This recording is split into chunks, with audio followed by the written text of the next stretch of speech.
Hello everyone, हम कर रहे थे क्लास 9 की साइंस की आपकी जो न्यू बुक आई है उसका chapter number first exploration entering the world of secondary science. तो इसका फर्स्ट पार्ट हम कंप्लीट कर चुके थे। आज हम इस चैप्टर का सेकंड पार्ट करेंगे और सेकंड पार्ट में हम थे चैप्टर नंबर पेज नंबर 4 पे। सो पेज नंबर 4 में हमें आज रीड करना था ready to go beyond why do weather forecast sometimes go wrong. कभी कभी जो फोरकास्ट होता है कि पूर्वानुमान मौसम के बारे में जो हम भविष्यवाणी करते हैं मौसम के बारे में कि बारिश होगी या ज़्यादा गर्मी रहेगी, टेम्परेचर कैसा रहेगा, तो कभी कभी जो वेदर के बारे में फोरकास्ट हम जो करते हैं वो रॉन्ग क्यों हो जाता है, गलत क्यों हो जाता है। ठीक है, तो weather depends on many changing factors. जो वेदर है, मौसम है, वो कई फैक्टर्स जो कि चेंज होते रहते हैं कारकों पर निर्भर करता है। सच एज टेम्परेचर, जैसे कि तापमान कितना है, प्रेशर यानी कि दबाव कितना है यानी वायु दाब कितना है, ह्यूमिडिटी नमी या आर्द्रता कितनी है, एंड विंड कि हवा किस ओर से चल रही है, कितनी हवा चल रही है। तो इन सब चीज़ों पे जो हमारा टेम्परेचर है, जो वेदर है, वो डिपेंड करता है। वेदर फोरकास्ट यूज मेजरमेंट्स इन मॉडल्स। जो वेदर फोरकास्ट होते हैं, मौसम के बारे में जो पूर्व अनुमान लगाए जाते हैं, वो मापों पे और मॉडल्स का उपयोग करते हैं। But very tiny differences in conditions can grow over time and lead to something completely different. तो जैसे ये मौसम के बारे में जो भी पूर्वानुमान किया जाता है, लेकिन इसमें इनकी स्थितियों में बहुत सूक्ष्म अंतर भी समय के साथ बढ़ सकते हैं।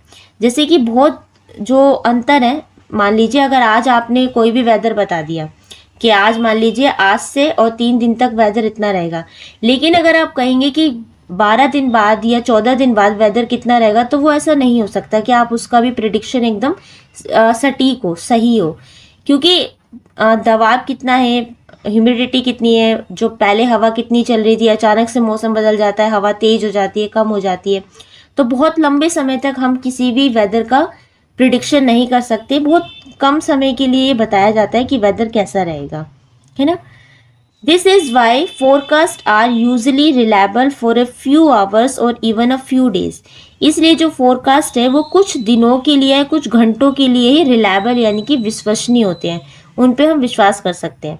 But less certain further into the future, लेकिन भविष्य में और आगे के लिए ये कम सटीक होते हैं। ठीक है, अनिश्चित होते हैं, हम कह सकते हैं, हम नहीं बता सकते कि जैसे कुछ लिमिटेड समय के लिए हम बता सकते हैं कि फोरकास्ट कैसा रहेगा, वेदर कैसा रहेगा, बारिश आएगी नहीं आएगी, गर्मी सर्दी कितनी ज़्यादा रहेगी। लेकिन अगर आप कहेंगे कि हमें पूरे 15 दिन का या 10 दिन बाद का मौसम कैसा रहेगा, तो ऐसा हम नहीं बता सकते, क्योंकि ये चेंज होता रहता है। तो इसकी रिलायबिलिटी कम हो जाती है, क्योंकि एकदम से टेम्परेचर कैसा हो गया, प्रेशर कैसा हो गया, ह्यूमिडिटी में कितना चेंज आ गया, तो ये सब फैक्टर है, डिपेंड करते हैं कि वेदर कैसा रहेगा। ठीक है, इसलिए कभी कभी क्या हो जाते हैं, रॉन्ग हो जाते हैं। तो इन पे आपको एक क्वेश्चन भी बन सकता है। ठीक है, ये पूरा क्वेश्चन भी बन सकता है जिसमें आप ये सब लिखेंगे आंसर। ओके, चलिए आगे चलते हैं।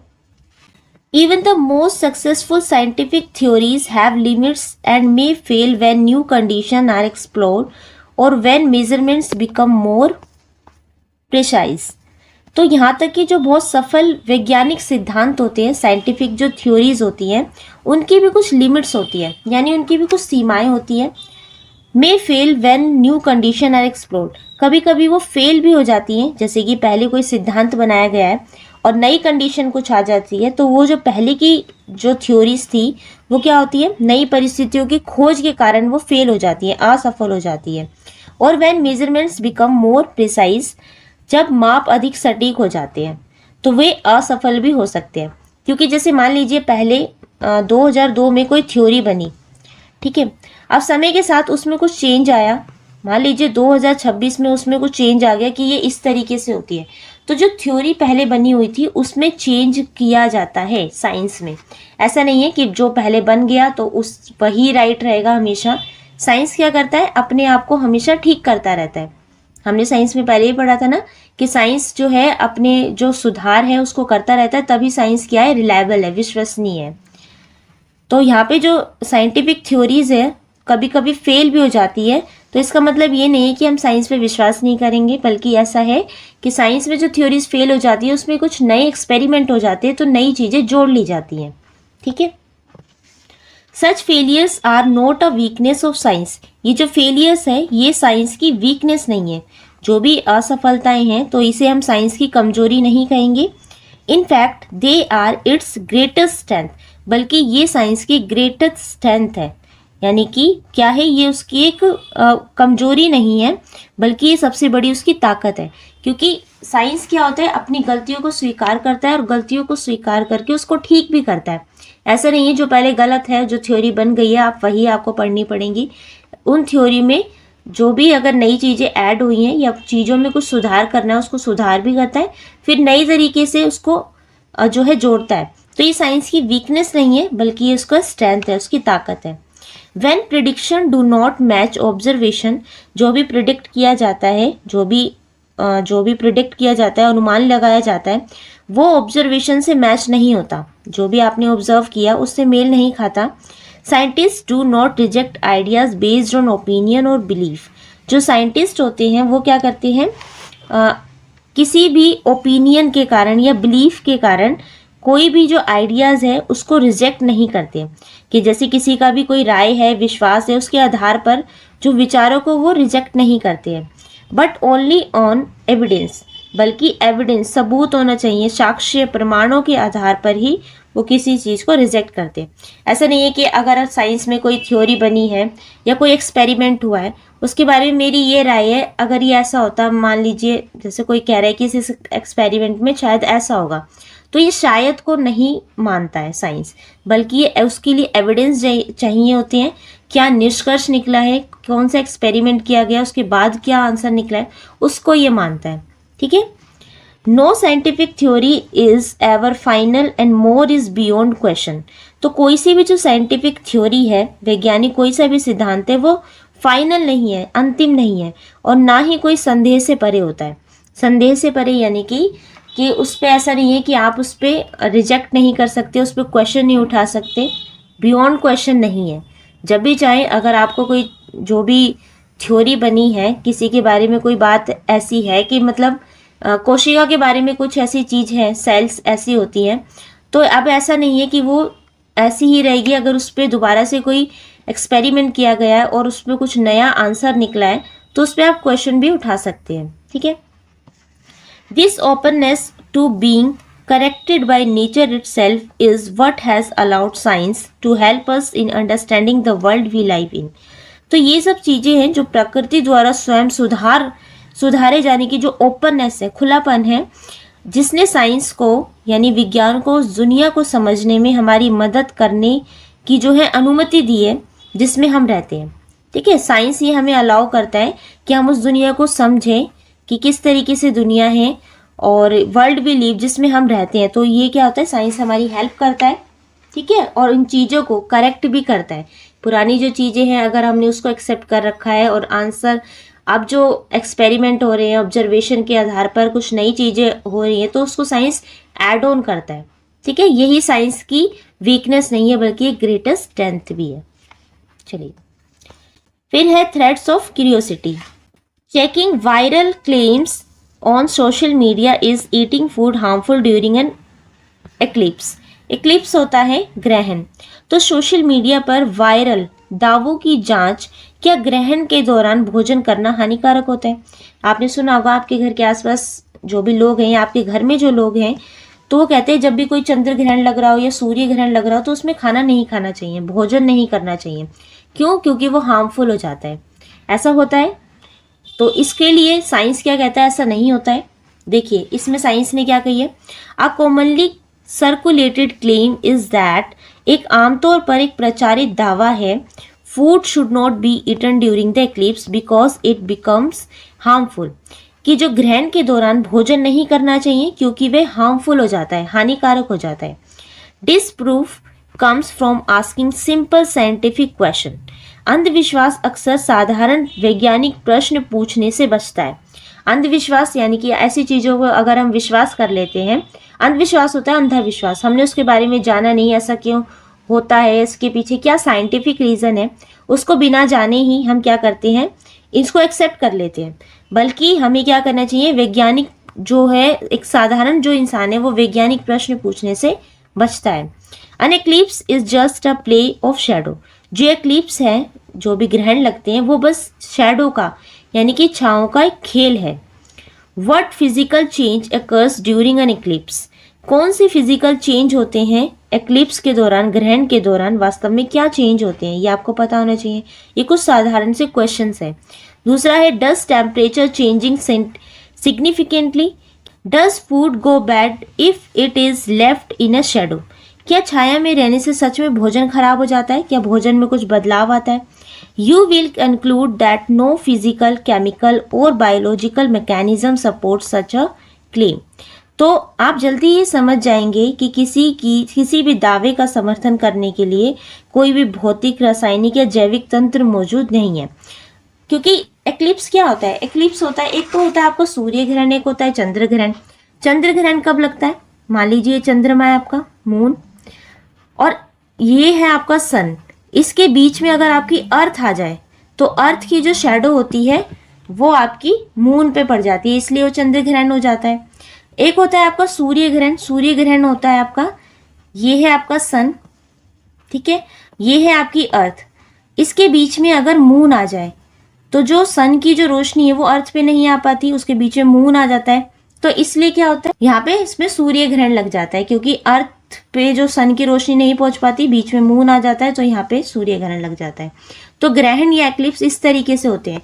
इसमें भोजन खराब हो जाना, फूड का टेम्परेचर चेंज हो जाना, इससे कोई लेना देना नहीं होता। तो सारे, इसका आपको कहने का मतलब ये है कि जितने भी वायरल क्लेम्स होते हैं वो सारे क्या होते हैं, सच नहीं होते हैं, ठीक है। उनको आपको ध्यान से देखना चाहिए, उनके पीछे क्या साइंटिफिक रीज़न है, कुछ क्वेश्चंस आपको पूछने चाहिए साइंटिफिक क्वेश्चन कि ऐसा क्यों होता है, क्या रीज़न है, उसके आधार पे ही आपको चीज़ों को अपनाना चाहिए, ठीक है।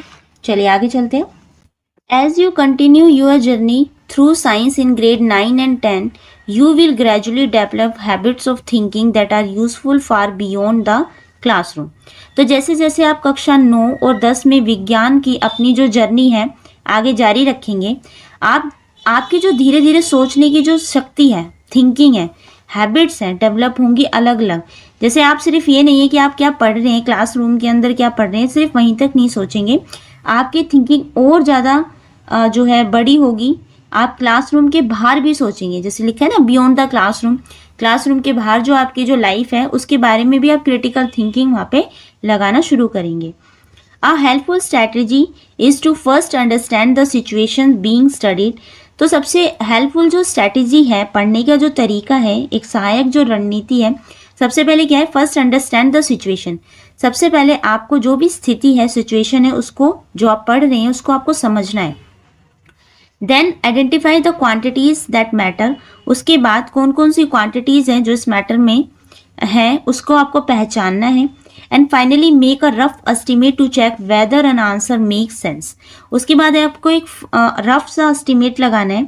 उसके बाद क्या आंसर है, आप जैसे उसके बारे में जो अभी आंसर है उसके बारे में आपको सिर्फ एक प्रिडिक्शन लगाना है, एक रफ एस्टिमेट लगाना है। फॉर एग्जाम्पल जैसे मैं आपको बताती हूँ, मान लीजिए आपको पता है कि 100 डिग्री सेल्सियस पे जो वाटर है वो बॉयल होना शुरू हो जाता है, ठीक है, आप ये पढ़ रहे हैं। उसके बाद आपने क्वांटिटीज जो है पानी ले लिया, उसको आप बॉयल भी कर रहे हैं, लेकिन आपका जो आंसर है आपने एस्टिमेट लगाया कि मान ये 90 डिग्री पे ही बॉयल हो गया। आपने सिर्फ ये सोचा, एस्टिमेट लगाया, क्या ऐसा ठीक है, क्या ये ठीक है? तो आप इसके बारे में सोचेंगे तो आपके आंसर को किस तरीके से सोचना है, उसका क्या आंसर हो सकता है, क्या प्रिडिक्शन है, उसके बारे में आपकी जो थिंकिंग है वो डेवलप होगी। ओके, ऐसे ही अगर आप दूसरा एग्जांपल है, आप पढ़ रहे हैं speed is equal to distance upon में टाइम, आप ये फॉर्मूला पढ़ रहे हैं स्पीड के बारे में, ठीक है। अब उसके बारे में आपने क्या क्या जो है क्वांटिटीज है आपने ले ली कि एक कार है वो इतने पर किलोमीटर से चलती है। आपका जो फाइनल आंसर निकला कि मान लीजिए आपका फाइनल आंसर निकला कि जो कार है वो 10,000 पर किलोमीटर आवर से चल रही है। क्या कोई कार 1 घंटे में 10 किलोमीटर पर आवर्स की गति से चल सकती है? क्या ये ठीक है? तो ये एस्टीमेट गलत है ना। तो आपकी एक सेंस बनेगी कि आप क्वेश्चंस को किस तरीके से सोल्व करते हैं। आपको आंसर पढ़ते ही जो भी आंसर निकला आप उसको देख के ये बता सकते हैं कि आंसर राइट है या रॉन्ग है। ठीक है, आपके साइंस पढ़ने से इतनी आपकी जो मेंटल स्थिति है वो इतनी वाइड हो जाएगी। Exact values are not always necessary specially in the early stage of reasoning. तो अगर आप जब साइंस को आप पढ़ते हैं तो आप एक तर्क संगत के बारे में सोचने लगते हैं, आपका जो तरीका है वो क्रिटिकल थिंकिंग का हो जाता है, रीजनिंग बेस्ड हो जाता है। तो उसमें exact value are not always necessary, एक सही अनुमान एग्जैक्ट वैल्यू आना बहुत ज़्यादा ज़रूरी नहीं है, specially in the early stage of reasoning, जब आप रीजनिंग के अर्ली स्टेज पे हैं। ठीक है, often an approximate estimate is enough to tell us whether a result is reasonable or impossible। बल्कि ये हालांकि ज़रूरी अप्रोक्सीमेट जो एस्टिमेट है आपने जो लगाया है एनफ है, वो tell us whether the result is reasonable impossible, कि उतना ही ज़रूरी है कि जो आपका जो रिजल्ट आया है वो रीजनेबल है या बिल्कुल इम्पॉसिबल है। Learning to estimate helps you build institution, detect errors and develop confidence in your thinking. तो जब आप एस्टीमेट लगाना शुरू कर देते हैं, क्रिटिकल सोचना शुरू कर देते हैं, रीजनिंग बेस्ड हो जाती है आपकी थिंकिंग, तो ये एस्टीमेट आपको हेल्प करता है आपकी इंस्टीट्यूशन को बिल्ड करने में। ठीक है, डिटेक्ट एरर्स, आप क्वेश्चन देख के आपने जो आंसर निकाला अगर उसमें कहीं मिस्टेक है तो आप उसको एरर्स को बहुत आसानी से फाइंड आउट कर सकते हैं। जैसे मैंने बताया ना, अगर कार की स्पीड 10,000 पर किलोमीटर आवर आई है तो यह आपका मान लीजिए ये आंसर आया है, तो क्या ये आंसर हो सकता है? तो ये आंसर कभी नहीं हो सकता है, कार की स्पीड इतनी नहीं हो सकती। तो आप एरर्स को भी बहुत आसानी से फाइंड आउट कर सकते हैं। And develop confidence in your thinking, और इन सब चीज़ों से आपकी थिंकिंग में कॉन्फिडेंस डेवलप होगा। Science values careful reasoning perhaps much more than accurate calculation. जो साइंस है वो आपकी केयरफुल रीजनिंग को जो है वैल्यू देता है, एक्यूरेट कैलकुलेशन को नहीं देता। मान लीजिए आपने कोई क्वेश्चन करा और उसका आंसर आपका एकदम एक्यूरेट आ गया, जो भी आंसर था वो आपने बिल्कुल राइट निकाले, लेकिन आपको अंडरस्टैंडिंग नहीं है कि आपने किस तरीके से इसे किया, तो साइंस इसको जो है सपोर्ट नहीं करता। बेशक से आपका आंसर गलत आया है लेकिन आपकी अंडरस्टैंडिंग एकदम करेक्ट है, तो साइंस उसको सपोर्ट करता है। ठीक है, ये आपको ध्यान रखना है। चलिए आगे चलते हैं। अब है ready to go beyond. How much rice would feed a family of four of month. तो 4 सदस्यों के परिवार का 1 महीने तक पेट भरने के लिए कितने चावलों की आवश्यकता होगी। कि एक फैमिली है उसमें 4 मेंबर्स हैं और उन्हें सिर्फ चावल ही खाने हैं, तो 1 मंथ में उन्हें कितने चावल की ज़रूरत होगी आपको ये बताना है। To make a rough estimate, इसके लिए आप एक मोटा मोटा अनुमान लगा सकते हैं, एक रफ एस्टीमेट लगा सकते हैं। Assume that all their calories need come from rice alone. तो आपको एज्यूम करना है कि उन्हें जितनी भी कैलोरीज मिलती हैं वो सब चावल से ही मिलती है, चावल के अलावा कुछ नहीं खाते, ये समझ लेना। आपको मान लीजिए कि उनकी जितनी भी कैलोरी है वो सभी ज़रूरतें केवल चावल से ही पूरी हो रही हैं। ठीक है, अन एवरेज एडल्ट नीड अबाउट 2000 से 2500 किलो कैलोरीज पर डे। तो एक एडल्ट को राइस से जो कैलोरीज मिलती है वो मतलब एक एडल्ट को जितनी कैलोरीज की ज़रूरत होती है वो है 2000 से 2500 किलो कैलोरीज उसे चाहिए होती है। ठीक है, find out how many calories 100 gram of uncooked rice provides when cooked and use this to estimate the daily requirement for the family. अब आपको यह पता लगाना है कि 100 ग्राम बिना पके चावल पकाने पर उससे कितनी कैलोरी मिलेगी। आपको 100 ग्राम चावल दे दिए, ठीक है, इनको आपको पकाना है, जैसे कि यहाँ लिखा है ना, rice being cooked on a gas stove, gas stove पे पकाना है, उससे कितनी कैलोरीज आपको मिलेगी। तो 100 ग्राम राइस से आपको 320 किलो कैलोरीज मिलेगी। ठीक है, किलो कैलोरीज आपको मिलेगी। ये जैसे आप नेट से भी फाइंड आउट करके निकाल सकते हैं कि कितनी कैलोरीज मिलेगी, ये मोटा मोटा अनुमान है। ओके, आगे, the aim is not to get an exact number. अब यहाँ पे आपसे ये क्वेश्चन पूछने का एम ये नहीं है कि आप एग्जैक्ट क्वांटिटीज निकालें कि 100 ग्राम चावल से कितनी जो है कैलोरीज मिलेगी, इसके लिए नहीं है ये। एम क्या है, but to check whether the answer make sense as 100 gram for a month is clearly too little while a few ton is far too much. तो आपसे सीधा सीधा ये बोला गया है कि 100 ग्राम, अब एक फैमिली में 4 लोग हैं, ठीक है, 4 सदस्य हैं, उनके लिए 100 ग्राम चावल 1 महीने के लिए कितने कम है। है ना, पूरे मंथ यानी कि 30 डेज तक वो 100 ग्राम चावल से तो कुछ नहीं होगा। और ऐसे ही अगर उन्हें कुछ टन, 1 टन चावल दे दिए, 1 टन में होता है 1000 किलोग्राम। अब 1 टन चावल अगर उन्हें दे दे तो 1 महीने के लिए बहुत ज़्यादा हो जाएंगे। एक क्वांटिटी बहुत कम है, एक क्वांटिटी बहुत कम है, बहुत ज़्यादा है। जैसे कि मान लीजिए अगर आपसे बोले कि आपकी हाइट कितनी है, तो आप अपनी हाइट कुछ सेंटीमीटर में या मीटर में ही तो करेंगे। ये तो है नहीं कि किलोमीटर में आप अपनी हाइट मेजर करने लगेंगे। ये तो एक छोटी सी सेंस की बात है कि आप सेंटीमीटर में बताएंगे अपनी हाइट को, या कुछ इंचेस में बताएंगे, किलोमीटर में तो नहीं बताएंगे। तो ऐसे ही आपको ये समझाने के लिए यहाँ पे बताया गया है कि 100 ग्राम जो चावल हैं एक मंथ के लिए वो बहुत छोटे हैं, बहुत थोड़े हैं। 100 ग्राम से एक मंथ में कुछ नहीं होगा। ऐसे 1 टन अगर दे दिए जाए तो ये बहुत ज़्यादा हो जाएगी quantity. Such estimation help connect science to everyday questions about food and resources that shows why approximate reasoning is an important scientific skill. तो आपको ये समझाना है, इसका यहाँ पे ये उद्देश्य है, एक सटीक संख्या प्राप्त करना यहाँ पे उद्देश्य नहीं है कि आप एक जो है संख्या बताएंगे कि कितनी चावल की ज़रूरत है। इस तरीके का अनुमान जो साइंस को जो संसाधन से जोड़ने और जो हमारे डेली लाइफ में दैनिक प्रश्न जो होते हैं उनसे जोड़ने में हमारी मदद करता है। एवरीडे के जो भी क्वेश्चंस हैं, हम जो अपनी लाइफ जीते हैं उसमें बहुत सारे क्वेश्चन दिन में बनते रहते हैं, उससे ये कनेक्ट, जो साइंस है हमें उससे कनेक्ट करता है और ये दिखाता है कि अप्रोक्सीमेट रीजनिंग कितनी महत्वपूर्ण है हमारे साइंटिफिक स्किल के लिए। ठीक है, साइंटिफिक स्किल के लिए बहुत इंपॉर्टेंट है अप्रोक्सीमेट रीजनिंग। कि आप किसी भी चीज़ में, मान लीजिए आप एक शॉप पे गए, ठीक है, आपने उससे मांगे 1 kg राइस मांगे, ओके। अब आपने देखा नहीं, जब वो उसको मेज़र कर रहा था 1 kg राइस को, तो आपने उस पर ध्यान नहीं दिया, ओके, कि उसने कितना मेज़र करा। अब आपने उस चावल को जब उठाया तो आपको 1 kg से थोड़े से कम लगे, है ना, कम लगे या ज़्यादा लगे, मान लीजिए कम लगे, तो आपने हाथ में लेके एस्टिमेट करके ये बता दिया कि शायद ये कम है। तो ये होता है, फिर आप उसे अगर दोबारा से मेज़र करवाएंगे और आपने सही से मेज़र करो और आपने देखा कि सच में ही कम निकले, तो ये जो साइंस है आपको एक अप्रोक्सीमेट रीजनिंग या एक हम कहें साइंटिफिक स्किल आपके दिमाग में क्रिटिकल थिंकिंग को है डेवलप करता है, जो कि आपके डेली एवरीडे के जो क्वेश्चंस होते हैं, आपकी जो लाइफ है उसमें जो रोज के जो क्वेश्चंस होते हैं आपको वो समझने में हेल्प करता है।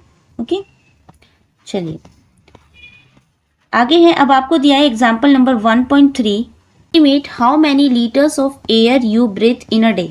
आपको एस्टिमेट करना है कि कितने लीटर एयर जो है आप ब्रीथिंग करते हैं एक दिन में। Start by estimating how many breaths you take per minute. आपको स्टार्ट करना है एस्टिमेट से कि आप हर मिनट में कितनी ब्रीथिंग लेते हैं, ठीक है, कि प्रति मिनट आप कितनी सांस लेते हैं, आपको ये बताना है। And the volume of 1 breath, और आपकी एक ब्रीथ की वॉल्यूम, आयतन कितना होगा, आपको ये भी बताना है। Your aim is not to find an exact answer. यहाँ पे आपका उद्देश्य एग्जैक्ट आंसर फाइंड आउट करना नहीं है, बट अ रीजनेबल एस्टिमेट। एक रीजनेबल एस्टिमेट आपको देना है, एक तर्क संगत अनुमान यहाँ पे आपको लगाना है। तो कैसे सॉल्व करेंगे इसे, इसका आंसर देखिए। एट रेस्ट, जब आप रेस्ट पोजीशन में होते हैं, आराम की स्थिति में होते हैं, we take about 12 to 15 breaths in a minute. तो जब आप रेस्ट पोजीशन में होते हो तो आप 12 से 15 ब्रीथ लेते हैं 1 मिनट में, ठीक है। And there are 60 multiply 24। अब 1 मिनट, एक दिन में पूरे घंटे कितने होते हैं, 24 होते हैं, है ना। तो आप यानी कि 1440 मिनट्स इन अ डे। तो आप कितनी सांस लेते हैं, ये आप लेते हैं, तो हमने ये मिनट निकाल लिए, ठीक है। 1 मिनट में 60 हो गए और उसको 24 से आपने अगर मल्टीप्लाई कर दिया तो आपके पास मिनट आ जाएंगे। टोटल मिनट आपके पास आ गए 1440 मिनट्स इन अ डे। एक दिन में इतने मिनट होते हैं। सो वी टेक रफली 18 to 22,000 ब्रीथ। तो आपका रफली जो आंसर निकला है, मतलब आप जो ये मिनट आए हैं ना, 1440 को आप मल्टीप्लाई कर देंगे 12 या 15 के किसी भी नंबर से, या तो 12 से कर दीजिए, या 13 से कर दीजिए, या 14 से, या 15 से, किसी भी नंबर से आप जब मल्टीप्लाई करेंगे तो आपके पास जो आंसर आएगा वो आएगा 18,000 to 22,000 ब्रीथ्स। यानी कि आप रफली आपका एक आंसर है कि आप 18 से 22,000 ब्रीथ लेते हैं एक दिन में, ठीक है। अब वो 20,000 भी हो सकता है। About 20,000 breaths in a day. अब 18 से 22 के बीच का हमने नंबर ले लिया। मान लीजिए हम 20,000 सांस लेते हैं एक दिन में। We also need to find the volume of air in a one breath. अब आपको एक ब्रेथ में उसकी वॉल्यूम भी फाइंड आउट करनी है ना, आपसे बोला था ना वॉल्यूम भी आपको बतानी है। तो one way to estimate this is to think that it take about 4 to 5 breath to fill a typical rubber party balloon. तो वॉल्यूम निकालने के लिए हम क्या करते हैं कि अगर हम एक रबर पार्टी बलून को, गुब्बारे को 4 से 5 ब्रेथ में पूरा फुला देते हैं। एक एस्टिमेट है कि एक बड़ा सा गुब्बारा हमने लिया, उसमें हम 4 से 5 बार ब्रीथिंग करते हैं तो गुब्बारा पूरी तरीके से फूल जाता है। विच when inflated has a volume of about 2 litre. तो उसके अंदर जो वॉल्यूम होती है वो 2 लीटर होती है। एक गुब्बारा जो हमने फुलाया उसके अंदर जो वॉल्यूम हुई वो 2 लीटर हुई। जो गैस हमने भरी, जो सांस हमने उस ब्रेथ उसमें छोड़ी वो 2 लीटर है। So one breath is perhaps about 0.5 litre. तो इसलिए एक ब्रेथ जो आई वो हमारी आधा लीटर के बराबर आई। ठीक है। Hence we breathe in about 10,000 litre in a litre of air a day. तो इसलिए हमारी जो ब्रेथ आई वो 10,000 लीटर आई एक दिन में। ठीक है। कितनी आई? 10,000 लीटर। ये लीटर में आ गया, वॉल्यूम भी पूछा था ना। Now it is hard to see if this estimate is reasonable और नॉट। तो हमने जो एस्टिमेट लगाया है ये बहुत हार्ड है कि हम इसको कह सकते हैं कि जो हम एक दिन में 10,000 लीटर एयर लेते हैं या नहीं।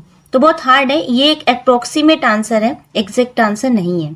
But if we go back to our balloon example, अगर हम वापस अपने बलून वाले एग्जाम्पल पे जाएं, one could balloon blow up a balloon in about 20 second.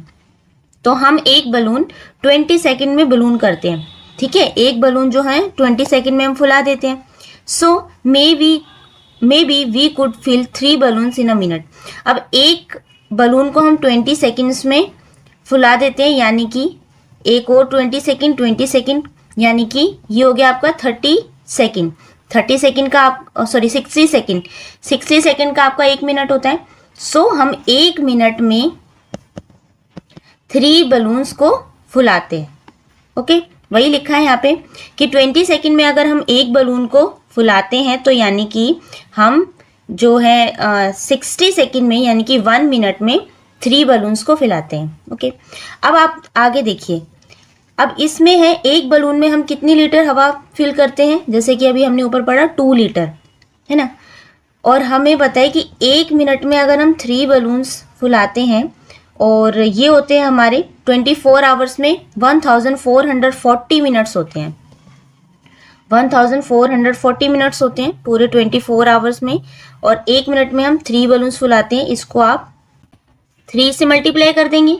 सो ये आ जाएगा कि हम एक दिन में 4320 बलून्स को फुलाते हैं पूरे दिन में 24 आवर्स में। अगर हम, और एक बलून में कितनी हवा होती है, कितने लीटर थी हवा, ये थी 2 लीटर। तो हम क्या करेंगे, 4320 को 2 से मल्टीप्लाई कर देंगे। सो ये आ जाएगा हमारा 8640 लीटर। यानी कि हम पूरे दिन में 24 आवर्स में कितने बलून फुलाते हैं, 4320 बलून्स फुलाते हैं, और एक बलून में 2 लीटर एयर होती है। सो टोटल एयर कितनी हो गई, ये होगी 8640 लीटर। सो वही आपको यहाँ पे लिख के दिखा रखा है। Will give about 8640 litres which for estimate purpose of reasonable close to our earlier estimate of 10,000 litre. पहले जो हमारा एस्टिमेट आया था वो आया था 10,000 लीटर, और अभी जो बलून से हमने एग्जांपल लेके एस्टिमेट निकाला ये आया हमारा 8640 litres. Naturally we could get exactly tired very quickly after blowing balloons non-stop unlike normal restful breathing। अब देखिए, पहले जो हमारा आंसर था 10,000 लीटर आया था, अब आया 8640 लीटर। तो ये इसके बहुत करीब है ना, थोड़ा ही डिस्टेंस है दोनों में। अगर हम डिफरेंस निकाले तो थोड़ा ही डिफरेंस है, यानी कि हमारा एस्टिमेट थोड़ा आसपास ही है। लेकिन यहाँ पे लिखा है अगर हम लगातार tiredly very quickly after blowing balloons non stop, अगर हम लगातार ही बलून्स फुला सकते हैं, ऐसा हालांकि होता नहीं है कि लगातार ही आप बलून फुला सकते हैं, ऐसा नहीं होता। तो ये क्या होता है, हम रेस्टफुल ब्रीथिंग तो हम ले सकते हैं, क्योंकि हम दिन में लगातार जो ब्रीथिंग है वो तो चलती रहती है हमारी, लेकिन हम नॉन स्टॉप बलून को नहीं फुला सकते। ओके, चलिए आगे आते हैं। आप दे रखा है pause and ponder. So estimation से आप कुछ चीज़ों के अप्रॉक्सीमेट आंसर्स निकाल सकते हैं। एग्जैक्ट आंसर हम नहीं निकाल सकते, है ना, क्योंकि सबके लिए जो आंसर है वो अलग हो सकता है। क्योंकि कोई अब ज़रूरी नहीं है कि 10,000 लीटर ही एक दिन में एयर जो है टेक इन करे या 8,640 लीटर्स टेक इन करे। सबके लिए आंसर अलग हो सकता है ना। तो वही इसमें सिखाया कि एस्टिमेशन से हम कुछ चीज़ों के अप्रॉक्सीमेट आंसर्स निकाल सकते हैं, एग्जैक्ट आंसर नहीं निकाल सकते। ओके, चलिए सो अब आते हैं पॉज एंड पॉन्डर पे। Describe one situation where an approximate answer is good enough. तो आपको एक सिचुएशन बतानी है जहाँ पे आप जो अप्रॉक्सीमेट आंसर निकालते हैं वो भी ठीक है, and one where you would need a very exact value, और एक ऐसी सिचुएशन बतानी है जहाँ पे आपको एग्जैक्ट वैल्यू निकालनी बहुत ज़रूरी है। एक जो आपको सिचुएशन बतानी है जहाँ पे आप एस्टिमेशन लगा के अप्रॉक्सीमेट आंसर बता सकते हैं, वो भी ठीक है, और एक आपकी ऐसी सिचुएशन बतानी है जहाँ पे आपको बिल्कुल एग्जैक्ट वैल्यू ही चाहिए होती है। तो आंसर में हम लिख सकते हैं an approximate answer is useful when estimating grocery cost for weekly shopping. तो वहाँ पे अप्रॉक्सीमेट आंसर्स बिल्कुल करेक्ट हो सकते हैं जहाँ पे हमें ग्रोसरी कॉस्ट का, वीकली शॉपिंग का हमें बताना है कि इतनी कितनी जो कॉस्ट होगी। जैसे हम बता सकते हैं कि 2000 होगी for a family needs, family need के अकॉर्डिंग हम बता सकते हैं 2000 रुपये की ज़रूरत होगी। Allowing quickly budgeting without itemising every price. तो हर आइटम का प्राइस मतलब लगाने बजाय हम बता सकते हैं कि अगर हमें घर का ग्रोसरी का सामान लाना है तो इतने रुपए में आ जाएगा। ठीक है, ये एक एस्टिमेशन है, अप्रॉक्सीमेट आंसर है। ऐसी एक सिचुएशन है जैसे कि however exact value are critical when measuring medicine doses. अब वहाँ पे आपको जो वैल्यू है बिल्कुल करेक्ट चाहिए जहाँ पे आप किसी को मेडिसिन डोजेस देते हैं। जैसे एग्जांपल है 5 ml paracetamol for a child, कि बच्चे को जो पैरासीटामोल आपको देना है लिक्विड में, सिर्फ 5 ml ही देना है। Even a small errors could lead to overdose और अंडर ट्रीटमेंट। अगर 5 ml से थोड़ा सा कम होगी तो वो अंडर डोज हो जाएगी, है ना, अंडर ट्रीटमेंट हो जाएगा। जो फीवर के लिए अगर हम दे रहे हैं तो उसमें फीवर नहीं उतरेगा, और अगर थोड़ी सी भी ज़्यादा हो जाएगी तो वो ओवरडोज हो जाएगी, जिससे बच्चों को कुछ नुकसान भी हो सकता है। तो कहीं पे हम अप्रॉक्सीमेट आंसर निकाल के अपना काम कर सकते हैं, और कहीं पे हमें बिल्कुल एग्जैक्ट वैल्यू ही चाहिए होती है। ओके, चलिए after grade 10 if you decide to study science. Grade 10 के बाद, क्लास 10 के बाद अगर आप स्टडी साइंस को डिसाइड करते हैं पढ़ने के लिए, it will be divided into branches like physics, chemistry, biology and earth science. तो जो साइंस की जो ब्रांचेस है वो कई सारी ब्रांचेस में डिवाइड हो जाता है। जैसे कि आप क्या, सबसे पहले फिजिक्स में, भौतिक विज्ञान में, केमिस्ट्री में, रसायन विज्ञान में, उसके बाद बायोलॉजी यानी कि जीव विज्ञान में, और फिर है अर्थ साइंस यानी पृथ्वी साइंस विज्ञान में। And even in grade 9 and 10 are chapters you have will focus on some of these areas. और वैसे भी हम क्लास 9 और 10th में अगर इन चैप्टर्स को इसमें भी ये बाउंड्रीज हैं कि हमारा फिजिक्स का चैप्टर अलग है, केमिस्ट्री का अलग है, बायोलॉजी का अलग है, तो सब एरियाज पे इसमें फोकस किया गया है, क्लास 9 में भी और 10 में भी। We have highlighted some of the exciting things you may learn about in the next level up boxes. बीच बीच में आपको कुछ बॉक्सेस दिए हुए हैं चैप्टर में जिसमें लिखा है नेक्स्ट लेवल अप बॉक्सेस, जो कि आपको हाईलाइट कर रहे हैं सम एक्साइटिंग थिंग्स, कुछ अलग अलग चीज़ों के बारे में जो आप हायर क्लासेस में पढ़ेंगे उसके बारे में आपको यहाँ पे बताया गया इन बॉक्सेस में। हाउएवर, हालांकि do remember that the natural world does not have any such boundaries. लेकिन आपको ये याद रखना है जो आपका नेचुरल वर्ल्ड है, जिस अर्थ पे आप रहते हैं, उसमें ऐसी कोई भी सीमाएं या कोई भी बाउंड्री नहीं है। ऐसा नहीं है कि आप जैसे जहाँ पे रहते हैं तो वहाँ पे सिर्फ केमिस्ट्री है, बायोलॉजी है, ऐसा नहीं है। तो सारे जो फिजिक्स है, केमिस्ट्री है, बायोलॉजी है, साइंस, सब आपस में जुड़े हुए हैं, उनमें कोई बाउंड्री नहीं है। These divisions are made by us to only help organize knowledge। ये जो डिवीज़न किया गया है, ब्रांचेज अलग अलग की गई है कि ये बायोलॉजी के चैप्टर हैं, ये फिजिक्स के हैं, ये केमिस्ट्री है, ये सिर्फ इसीलिए डिवीज़न की गई है ताकि आपको एक ऑर्गेनाइज नॉलेज मिल सके, ताकि आप एक अच्छी तरीके से व्यवस्थित ज्ञान को आपको प्राप्त हो सके। They are not independent of each other. ये एक दूसरे से इंडिपेंडेंट नहीं है, मतलब स्वतंत्र नहीं है, ये एक दूसरे पे डिपेंडेंट है, एक दूसरे पे निर्भर करते हैं। अगर आप फॉर एग्जांपल अगर आप कोई फिजिक्स का चैप्टर पढ़ रहे हैं तो उसमें मैथमेटिक्स भी आ जाएगी, आपकी केमिस्ट्री भी आ जाएगी, उस पर आप कुछ ड्रॉ भी करते हैं तो वहाँ पे आपकी आर्ट्स भी आ जाएगी, है ना।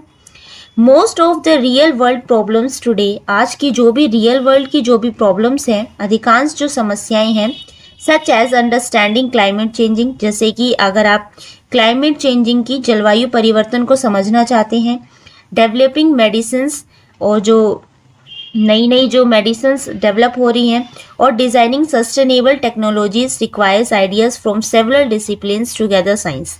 तो अलग अलग जो टेक्नोलॉजी आ रही हैं क्लाइमेट चेंज के बारे में अगर हम पढ़ना चाहते हैं, सस्टेनेबल टेक्नोलॉजी को डिज़ाइन करना, इन सभी के लिए एक साथ कई विषयों के विचारों की आवश्यकता होती है ना। कि हम अगर अब ये नहीं है कि आप अलग अलग चीज़ों को पढ़ेंगे, अधिकांश जो समस्याएं हैं सभी वास्तविक दुनिया से आपस में जुड़ी हुई हैं।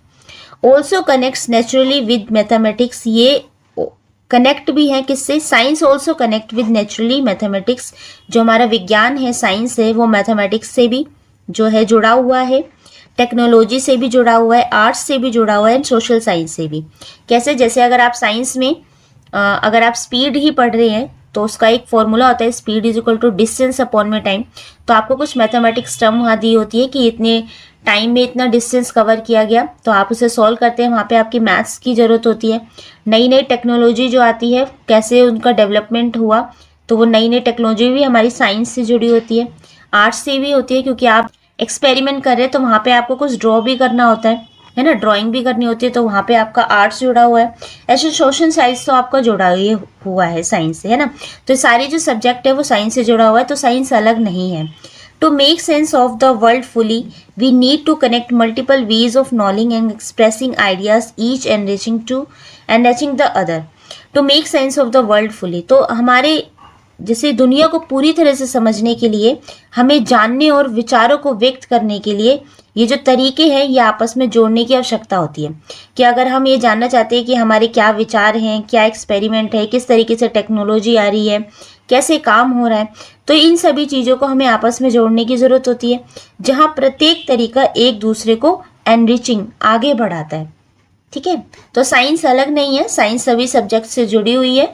और साइंस की सबसे खासियत ये है कि अगर कोई भी नई चीज़ इन्वेंट होती है, टेक्नोलॉजी में आती है, तो पुरानी चीज़ों को हटा के साइंस नई चीज़ों को भी एक्सेप्ट करता है ना।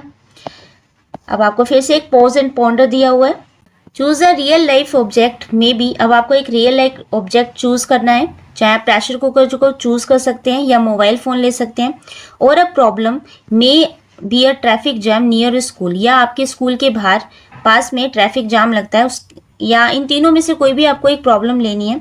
Make a sketch listing what kind of ideas from physics, chemistry, biology and earth science और मैथमेटिक्स आर इन्वॉल्व। आपको बताना है कि इसमें किस तरीके से, कौन से आइडियाज से मैथमेटिक्स, केमिस्ट्री, फिजिक्स, बायोलॉजी आपस में जुड़े हुए हैं। Show how at least 2 branches of science connect with your example, कम से कम 2 ब्रांचेस साइंस की आपको इसमें जोड़ के कनेक्ट करके बतानी है। जैसे अगर आप प्रेशर कुकर लेते हैं या मोबाइल फ़ोन लेते हैं या ट्रैफिक जाम लेते हैं, उसमें आपको साइंस की जो भी ब्रांचेस हैं, जैसे फिजिक्स हो गई, केमिस्ट्री हो गई, बायोलॉजी हो गई, कम से कम 2 ब्रांचेस को आपको लेना है, उनमें कनेक्ट करना है विद एग्जाम्पल। सो आंसर में हम लिख सकते हैं, यहाँ पे देखिए, सबसे पहले हम एग्जाम्पल ले लेते हैं प्रेशर कुकर का। A pressure cooker involves concept from different branches of science, जैसे फिजिक्स प्रेशर कुकर से कैसे जुड़ा हुआ है। Heat and pressure increase inside the cooker, जब आप कुकर में कुछ भी चीज़ बनाते हैं, उसका ढक्कन लगाते हैं अच्छे से, तो उसमें प्रेशर इंक्रीज होता है। Raising the boiling point of water and cooking the food faster, boiling point पे जाके जो वाटर होता है उसमें जो कुकिंग, उससे ही खाना बनता है, प्रेशर कुकर से, भाप से हम कह सकते हैं। केमिस्ट्री कैसे जुड़ी हुई है? Cooking involves chemical changes in food, जैसे आप फूड जो डालते हैं, जो वो बनता है तो बिल्कुल अलग हो जाता है, तो उसमें केमिकल चेंज होता है। Making it softer and easier to digest, वो खाने को, जैसे पहले खाना कितना हार्ड होता है, जब आप उसे कुक कर लेते हैं तो वो सॉफ्ट हो जाता है, ईजियर हो जाता है और डाइजेस्ट करने के लायक हो जाता है, खाने लायक हो जाता है ना। मैथमेटिक्स कैसे जुड़ी हुई है? Use in amazing time, temperature, जैसे अगर आप टाइम दे रहे हैं, कितने टाइम में, कितने टाइम ऑफ पीरियड में जो खाना है वो बन रहा है, उसमें भी मैथ्स है। टेम्परेचर कितना आप रख रहे हैं खाना बनाने में, कितने डिग्री सेल्सियस पे वो बन रहा है, वहाँ पे भी है मैथ्स। क्वांटिटी ऑफ इंग्रेडिएंट्स, कितनी कितनी चीज़ें आपको चाहिए, कितनी मात्रा में चाहिए इंग्रेडिएंट्स, तो वहाँ पे भी आपकी मैथ्स यहाँ पे यूज़ हो रही है। ओके, कनेक्शन है physics and chemistry are connected. Increased pressure, physics speed up chemical changes in food, chemistry होगी resulting in faster cooking. This show how different branches of science work together in everyday life. ये show करता है कि अलग अलग science की जो branches है वो एक साथ कैसे हमारी एवरीडे लाइफ में काम करती हैं, है ना। चलिए, एक हमने एग्जाम्पल लेके आपको बता दिया, आप और भी एग्जाम्पल्स लेके इसे कंप्लीट कर सकते हैं। जैसे आपसे बोला कि चाहे आप मोबाइल फ़ोन का एग्जाम्पल ले सकते हैं या ट्रैफिक जाम का ले सकते हैं, ठीक है। एक मैंने आपको बता दिया, आप आगे भी कर सकते हैं। चलिए, ready to go beyond, how does a mask really work. जैसे मास्क हमने यूज़ किया था ना कोविड-19 के दौरान, तो ये जो मास्क है वो सच में काम कैसे करता है आपको ये देखना है। Solving real problems requires knowledge from several branches of science. तो हमें रियल लाइफ की जो भी प्रॉब्लम्स हैं उसको सॉल्व करने के लिए कुछ नॉलेज की ज़रूरत होती है, जहाँ पे हमें साइंस की अलग अलग ब्रांचेस की ज़रूरत होती है, ठीक है।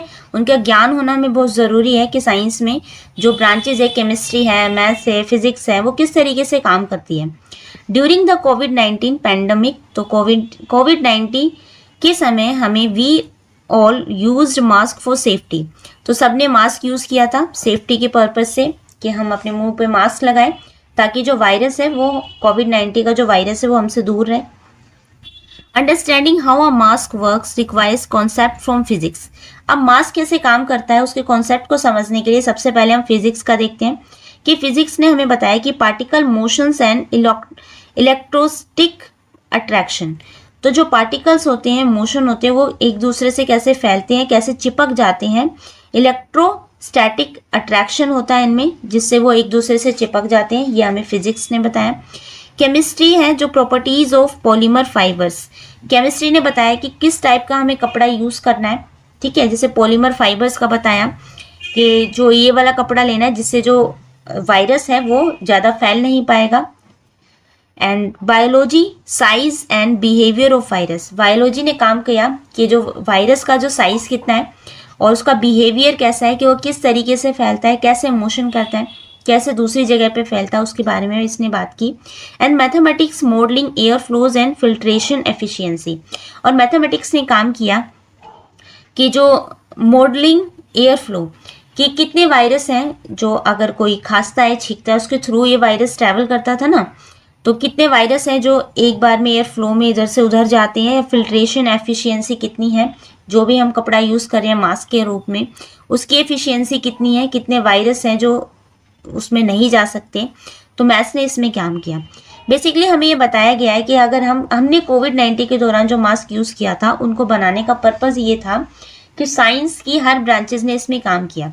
जैसे यहाँ पे एग्जाम्पल के लिए आपको बताया कि फिजिक्स ने कैसे काम किया। उसने बताया कि जो पार्टिकल है वो किस तरीके से मोशन करते हैं, कितने चिपक जाते हैं, उनका अट्रैक्शन क्या है। केमिस्ट्री ने हमें बताया कि किस टाइप का कपड़ा है, फाइबर है, पॉलीमर फाइबर का यूज़ करना है ताकि जो वायरस है वो कपड़े के थ्रू हमारे तक ना पहुँचे। बायोलॉजी ने काम किया कि वायरस का बिहेवियर कैसा है, वो किस तरीके से फैलता है, कौन कौन सी चीज़ें से वो प्रभावित होता है ना। और मैथ्स ने काम किया कि उसकी filtration, air flow and filtration efficiency क्या है। तो इस तरीके से साइंस की सारी ब्रांचेस ने मिलके काम किया है। चलिए, finally as we have mention in every text book, finally हर टेक्स्ट बुक में ये मेंशन किया गया है, science is not just a collection of facts, equation और एक्सपेरिमेंट्स।